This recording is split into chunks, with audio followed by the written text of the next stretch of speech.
Police in Germany say they've recovered some of the precious items stolen during the country's biggest ever art heist 3 years ago. It happened at the Green Vault Museum in the eastern city of Dresden. The authorities say they've had a breakthrough in the investigation. Gareth Barlow reports. It was the robbery that shocked Germany back in 2019 as mass men forced their way into the Green Vault Museum inside Dresden Castle and left with priceless pieces from the collection of the Saxon ruler Augustus the Strong. To get to the jewels, they'd started a fire nearby to cause a power outage, then cut through iron bars to get inside the museum. The lost treasure included a diamond-encrusted sword and a series of 18th century pins and necklaces. Local police vowed to get the jewels back, but despite their best efforts, the trail went cold. What's the chance of finding this treasure again? We showed ourselves always decidedly optimistic, but now I can be honest, it was a bit of a fib. The longer the investigations lasted, the more our confidence melted. Therefore, we are very happy to be here right now. And right now, the whole case has flipped, with police saying most of the items have been recovered in Berlin, though not all of them, after information came to light during an ongoing trial. Around 40 people were thought to have been part of the heist, with 6 members of a known crime syndicate facing charges for it currently. The exact details of the deal made with prosecutors were kept secret, but a total of 31 items are now on their way back to Dresden, where they'll be examined by experts to confirm their authenticity, and where security are sure to be confirming some new security measures. Gareth Barlow, BBC News. Well, I think in the short term, one of the issues they are obviously wrestling with is this insurrection charge. It was not one that I think a lot of outside legal commentators really thought they would go for. It's a historically unique kind of charge. It would require showing that Trump aided and abetted them. And there's some question as to whether this could be proven.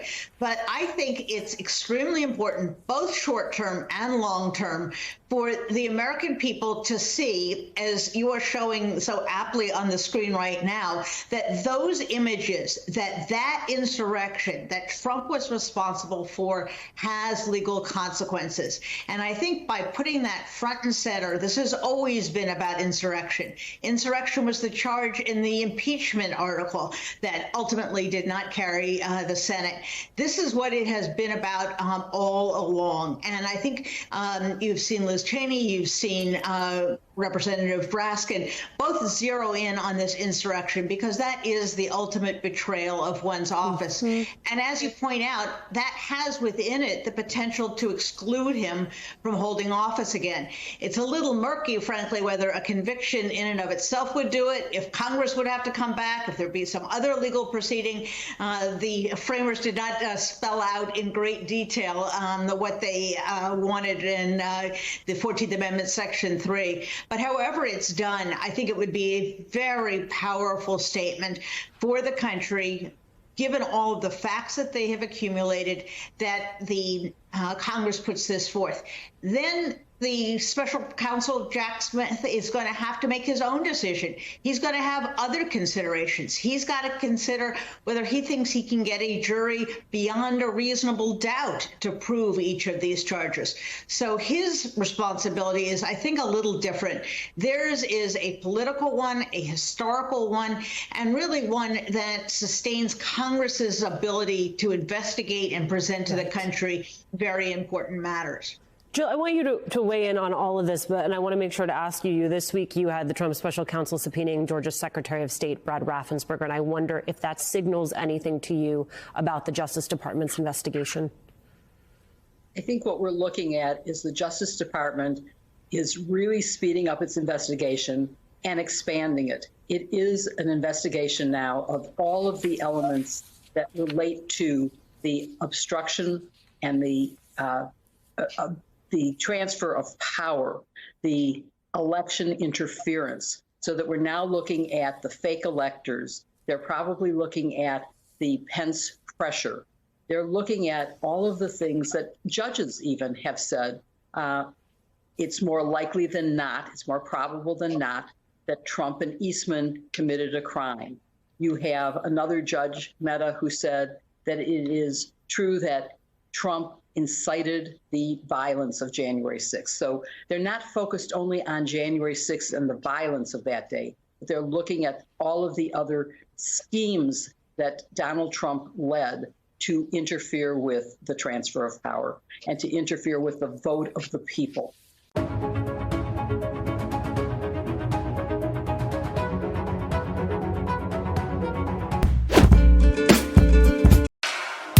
Saturday Night Live took aim at Donald Trump and his major announcement hype in the show's final cold open of the year. The former president, played by James Austin Johnson, gave his fans a little taste of the NFT world. Trump cards are each $99. Seems like a lot, seems like a scam, and in many ways it is. Each card comes with an automatic chance to win an exclusive mystery prize where you get to pick anything out of this nice box. Cast member Cecilystrong announced her departure from the show after 11 seasons, taking on her reoccurring character Kathy Ann during the Weekend Update segment. It's just my time now.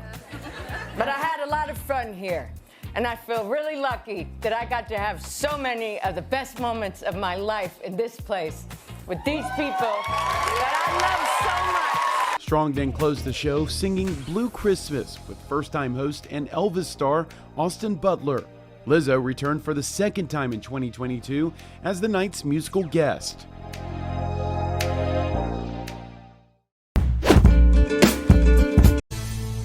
We fired Nancy Pelosi. Now we've got to get our work going.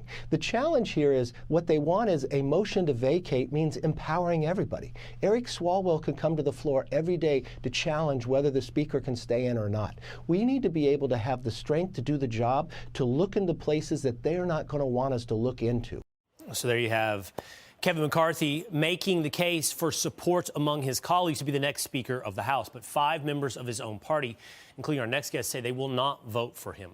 Montana GOP Congressman Matt Rosendale joins us now to explain why. Congressman, thank you so much for being with me. You heard the argument there from Kevin McCarthy. This actually empowers the likes of Eric Swalwell. What do you say to that? Oh, that's just a false premise, Will. And first, thank you so much for having me on. By the way, Pete, that jacket's mighty fine. My wife asked if I could borrow it this weekend for a Christmas party. He's getting a lot of good comments on it. The fact of the matter is, we've got to look back about 4 months, which is when we started having this conversation with Kevin. It's not like he was blindsided. There was a bunch of the members that got together and said, Kevin, we need to empower all members of Congress to represent their districts equally and individually. And right now, Congress is broke. We've heard about it for 15 years, and no one is willing to step up and make the changes to restore regular order to Congress. And so we put in writing and distributed that to Kevin 4 months ago. Unfortunately, he didn't want to have a conversation with us at that time. He thought he was going to have 250 members in the Republican conference, and he didn't think he needed to have this conversation. Right now, there's a system in place, Will, that allows the Speaker and 9 members of the Rules Committee to make all decisions about legislation, and everyone else is forced to just vote yes or no on it. Right. And we requested to have single subject legislation. We requested for what they call an open rule process, which would allow every single member of Congress to be able to propose amendments on the floor as long as they were germane to that legislation. And basically, it was going to help us to eliminate 2,000-page bills that no one was able to read, that were trillions of dollars worth of spending. And yes, the motion to vacate must be a part of that. And it's interesting that it was in place for 200 years, Will, 200 years. And Nancy Pelosi was the one who got rid of that. And it's basically to keep a check on the Speaker. And it's because we have this terrible consolidation of power. Yeah. And all we're trying to do is re-empower the members of Congress to represent their constituents equally. So really quickly, Congressman, the time that we have left, I want, there would be those that say to you, well, Kevin McCarthy built this majority, and the alternative is, no matter how thin the majority, is to empower Nancy Pelosi or Hakeem Jeffries or It's just Eric a false Swalwell. premise, Will. Okay. It's just a false premise. What they're doing is they're trying to keep this power consolidated within the Speaker and the Rules Committee, which basically grants them special super legislative powers that no one else has. And we are trying to make sure. And by the way, there's many more than 5 people. There were 7 people that came out last week. There was another individual that came out this week. There were 36 members that voted against Kevin in conference. There were 52 members that voted against earmarks, Republicans that said, no, this earmark decision is wrong. Well, we heard from Congressman McCarthy yesterday. We wanted to hear from one of the 5 of you this morning. We appreciate you hopping on and giving us that perspective. Thank you. Thank you for having me on, Will. All right, I'll see if I can get that jacket. I'll see if I can get that jacket for you. I'm Steve Doocy. I'm Brian Kilmeade. And I'm Ainsley Earhart. And click here to subscribe to the Fox News YouTube page to catch our hottest interviews and most compelling analysis. I want to talk to you, though, about abortion in the state of Texas. Is there any way internet providers can then push back against possible legislation that requires abortion pill websites to be blocked? I think there are several different kinds of lawsuits that could be pursued in this way. So, for example, those who have online companies that provide services talk about Texas limiting their opportunities to do business in the state because of the nature of their business, perhaps a Dormant Commerce Clause challenge, maybe even a First Amendment challenge. So there's definitely an avenue for private companies to challenge this. But again, the whole point of this, in addition to locking down abortion, is to create a climate of fear where individuals think they don't actually have the right to either do business in the state or seek these kinds of services. So the state is essentially making clear its antipathy for reproductive rights, and in the case of trans people, for those who do not conform to standard gender identities or our understanding of them. So this is, I think, a large part about cultivating a climate of fear. Well, to that point, what about the abortion pill lawsuit? Why did the anti-abortion group file in Texas, and do they have a case? All right, so this is something that goes really beyond Texas. This is a nationwide lawsuit that was filed in Texas, but seeking a nationwide injunction. It's brought by the Alliance Defending Freedom, which is a major religious liberties group, and they chose to file this case in Amarillo, Texas, which is a division of the Northern District of Texas, where there is only one judge. So there is only one judge they could get on this case, and that judge happens to be Matthew Kacsmaryk, a Trump appointee who in an earlier life was actually the deputy general counsel of a group that focused on religious liberty. So this is a judge that they handpicked knowing that he would be likely very receptive to their claims that the FDA approval of abortion medication violated certain procedures under the Administration Procedures Act and also exceeded the executive's authority. So this was a tailor-made lawsuit filed in this particular jurisdiction to get a particular result.